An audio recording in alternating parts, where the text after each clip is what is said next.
Former President Donald Trump turned himself in last night in Georgia to face charges that he tried to undermine the 2020 election and to remain in power against the will of the American people who chose to vote him out. Now, his mugshot joins a gallery of images taken of his alleged co-conspirators as they surrendered in Atlanta. Trump continues to insist that he is innocent, and he paints himself as a victim. Nikole Killion is outside the Fulton County jail in Atlanta. Nikole, good morning. It was really something to see that mugshot last night. Yeah, it certainly was, Gayle, and good morning to you. Overnight, 5 more defendants turned themselves in ahead of a noon deadline today. That includes former Justice Department official Jeffrey Clark. But it was the former president's surrender last night that had the whole world watching. Former President Trump, now known as inmate PO 1135809, after being booked Thursday night at the Fulton County Jail, joining a growing number of the 19 co-defendants in the Georgia election interference case.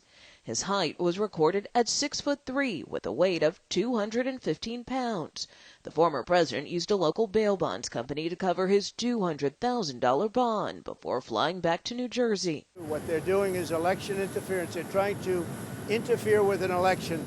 The process took less than half an hour, with the former president being escorted in and out of jail, where supporters stood by their man. He can be convicted and he can run this country from jail. I wouldn't care. Right. We'd still vote for it. Okay with Absolutely. Yes, Oh, yeah. for sure. Trump was charged with 13 counts, including racketeering, criminal conspiracy, and making false statements for his alleged efforts to overturn the 2020 election, stemming in part from this call with Secretary of State Brad Raffensperger. I just want to find 11,780 votes, which is one more than we have, because we won the state. Former White House Chief of Staff Mark Meadows was also on that 2021 call with Trump and Raffensperger. Mr. President, everybody is on the line, and just so, this is Mark Meadows, the Chief of Staff. He turned himself in Thursday as well, after his efforts to delay his surrender were rejected by a federal judge. The former president already trying to capitalize on the moment, selling merchandise on his campaign website.